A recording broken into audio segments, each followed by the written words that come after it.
के बीच में खूब प्रेम से आप सब लोग आनंद लीजिएगा कथा रस का।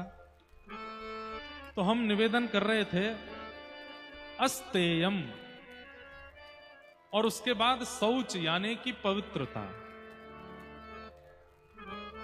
देह का पवित्र होना कई बार आवश्यक नहीं होता, मानसिकता का पवित्र होना, विचारों का पवित्र होना बहुत आवश्यक है। सब लोग विराज जाओ, बहुत सावधानी से सुनो। थोड़ी देर और कथा का क्रम हम करेंगे, उसके बाद फिर कथा को विश्राम की ओर ले चलेंगे।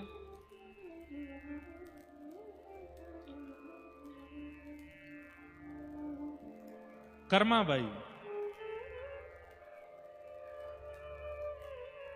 महाप्रभु जगन्नाथ जी के लिए जो खिचड़ी बनाती हैं, सब लोगों से हमारी प्रार्थना, विराज जाओ, थोड़ी देर श्रवण करो। कर्माबाई के लिए एक बात बड़ी प्रसिद्ध है, सब लोग ऐसा विचार करते हैं, सबको पता है कि कर्माबाई जब ठाकुर जी की प्रसादी बनाती तो ज्यादा आचार विचार का ध्यान नहीं रखती थी। स्नान करना, पूजन करना, तिलक स्वरूप लगाना, उसके बाद प्रसाद बनाना, ऐसा नियम नहीं था कर्माबाई का। कर्माबाई तो सुबह उठती और बस सीधे चूल्हा चेताया, उस पर पतीला धरा और खिचड़ी बनाना प्रारंभ, स्नान आदि सब बाद में। और उस खिचड़ी को खाने महाप्रभु जगन्नाथ जी दौड़े दौड़े आते थे। अब आप अगर तन की पवित्रता देख रहे हैं कर्माबाई, और कहीं ऐसा मत कर लेना कि कर्माबाई की तरह आप भी कल से प्रारंभ कर दो, चलो बिना नहाए धोए हम भी बना के देखें ठाकुर जी आ रहे हैं कि नहीं। नहाए धोए तो आए नहीं आज तक, बिना नहाए देखें नहीं। बात वहां आती है कि कर्माबाई का चित्त पवित्र है, विचार पवित्र हैं। जहां चित्त और विचार की शुद्धता होती है वहां तन का पवित्र होना आवश्यक नहीं। हमारे भागवत जी में भगवान के एक अवतार का वर्णन आता है। कौन सा अवतार? दत्तात्रेय, श्री दत्तात्रेय भगवान। और श्री दत्तात्रेय, गुरु दत्तात्रेय के विषय में आता है कि जब यदु महाराज ने उनका पहली बार दर्शन किया तो कैसे हैं? अवधूत चिंतन श्री गुरुदेव दत्त। अवधूत, स्नान नहीं किया है, विचारों की पवित्रता से ही शुद्ध हैं, वस्त्र नहीं पहनते हैं, आकाश ही जिनके अंग को ढकता है, ऐसे दिगंबर। मतलब शरीर की क्रियाएं समाप्त हो जाती हैं अगर विचारों में शुद्धता आ जाए, बुद्धि में शुद्धता आ जाए। सब लोग इधर देखिए, सावधानी से सुनो। इधर देखो, हमारी तरफ देखो भाई, यहां देखो, दद्दा जी को देखो, इधर देखो। जैसे घोड़े के यहां ऐसे लगा देते हैं ना, वो कुछ और दिखता ही नहीं है। आप सब भी ऐसे ही लगा के कुछ आया करो, हमें ही देखो बस, और कुछ मत, दाएं बाएं मत देखो, सुनो कथा। हम लोगों के विचार पवित्र नहीं है, इसलिए नित्य स्नान करते हैं। स्नान करने में भी कितने सारे प्रोडक्ट्स लगाते हैं, साबुन लगाते हैं, बॉडी वॉश लगाते हैं, फेस वॉश लगाते हैं, फिर बॉडी लोशन लगाते हैं, फिर उसके बाद परफ्यूम लगाते हैं, फिर उसके बाद इत्र लगाते हैं, फिर उसके बाद क्या क्या नहीं करते, फिर भी दुर्गंध आती है हम में से। संतों के पास जाओ कभी, कोई बॉडी वॉश नहीं है, मिट्टी से नहाते हैं, कोई क्रीम नहीं है, तिलक स्वरूप चंदन लगाते हैं केसर का घिस करके। और संतों के रूप माधुर्य का, और वस्त्र, दो ही वस्त्र हैं, चार ही वस्त्र हैं, उन्हीं को बार बार कभी कभी पहन लेते हैं। एक वस्त्र पहना, एक धो दिया, अगले दिन दूसरा पहन लिया, उसको पहले वाले को धो दिया। चार जोड़ी वस्त्रों में अपना जीवन व्यतीत कर देते हैं। लाखों लाखों का सामान अपने शरीर पर प्रयोग करने वाले जब ऐसे महापुरुषों के सामने जाते हैं, फीके लगते हैं बिल्कुल। उन महापुरुषों के रूप के आगे, उनके तेज के आगे। हमारे महाराज जी विराजमान हैं व्यास मंच पर, आप दर्शन करो, कैसा रूप तेज। दद्दा जी का स्वरूप देखो, कैसा रूप तेज, किसी प्रकार का कोई प्रोडक्ट नहीं लगाया होगा।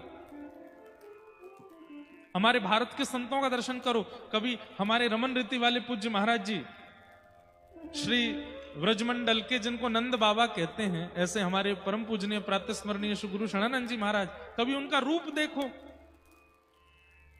सामान्य सी पोशाक, और एक ही पोशाक में जब से मैंने होश संभाला आज तक वैसे ही देखा उनको, कभी वेरिएशन नहीं लाते अपने पोशाक में, वैसे ही पोशाक है। उनका रूप देखो, ये सफेद दाढ़ी, ऐसी पाग पहनते हैं, त्रिपुंड लगाते हैं, उनका तेज कभी कभी ऐसा लगता है कि मानो दूसरा सूर्य चलता आ रहा हो। हमारे मलुक पीठ वाले पूज्य महाराज जी, उनका रूप देखो, उनके रूप का तेज देखो।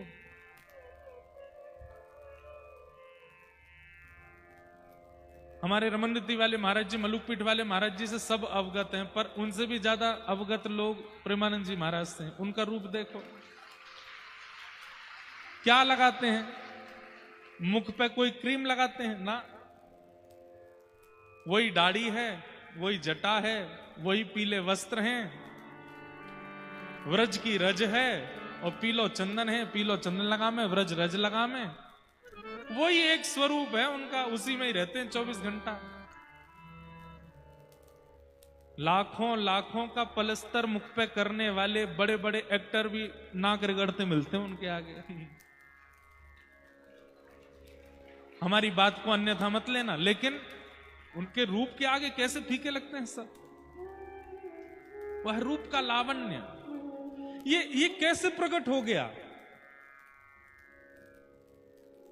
क्योंकि तन की पवित्रता बाद का विषय है, चित्त, स्वभाव और हृदय की पवित्रता है। इसलिए संसार के किसी भी प्रकार के पदार्थ की आवश्यकता नहीं है सुगंधित करने के लिए, आकर्षित करने के लिए, प्रभावशाली बनने के लिए।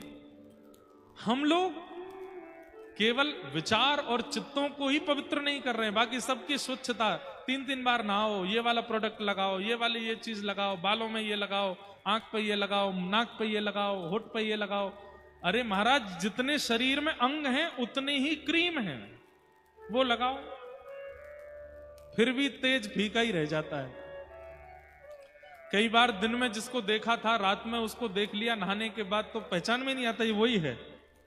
सुबह कुछ और था, शाम को कुछ और है। हमें ऐसा लगता है। अब ये तो देखो प्रसिद्ध संतों की बात है, हम आपको सत्य बता रहे हैं। ऐसे ऐसे महापुरुष जिनको कोई नहीं जानता, उनका दर्शन किया, उनके हाथ स्पर्श किए तो ऐसा लगा 4 महीने का बालक होता है ना, 5-6 महीने का बालक, कितना कोमल होता है। उसका हाथ देखो, उसके गाल देखो, उसका ऐसे हाथ पकड़ो, ऐसा लगेगा रुई पकड़ रहे हैं क्या। क्यों? शुद्ध है। 4-5 महीने का बालक शुद्ध है। मदाल सा कहती है, शुद्धोसी मुक्तोसी निरंजनोसी संसार मायाम परिवर्जितोसी। वो बालक शुद्ध है, वो बालक मुक्त है। जन्म लेते ही उसको ये इच्छा नहीं है कि मेरा सम्मान करो, उसको इस बात से फर्क नहीं पड़ता कि मेरे पिताजी धनवान हैं कि गरीब हैं, उसको इस बात से फर्क नहीं पड़ता कि मुझे गोद में लेने वाला व्यक्ति मुझे प्रेम कर रहा है कि मुझे दुत्कार रहा है। वो सबके प्रति एक रस रहता है, शुद्ध है, मुक्त है। और पयोवृत्ति होता है बालक। कौन होता है? पयोवृत्ति। पयोवृत्ति मतलब जो दूध पी करके रहे उसको पयोवृत्ति कहते हैं। पयोवृत्ति व्रत में रहता है बालक, कितने दिनों तक अन्नप्राशन जब तक नहीं होता, 1-1.5 साल में होता है शायद अन्नप्राशन, 9 महीना में, कितने दिन में होता पता नहीं, कितने 7 महीने में, 6 महीने में अन्नप्राशन हो जाता है। 6 महीना बाद ही जैसे ही बालक की मशीन चालू होती है, 1 साल 1.5 साल का होते होते फिर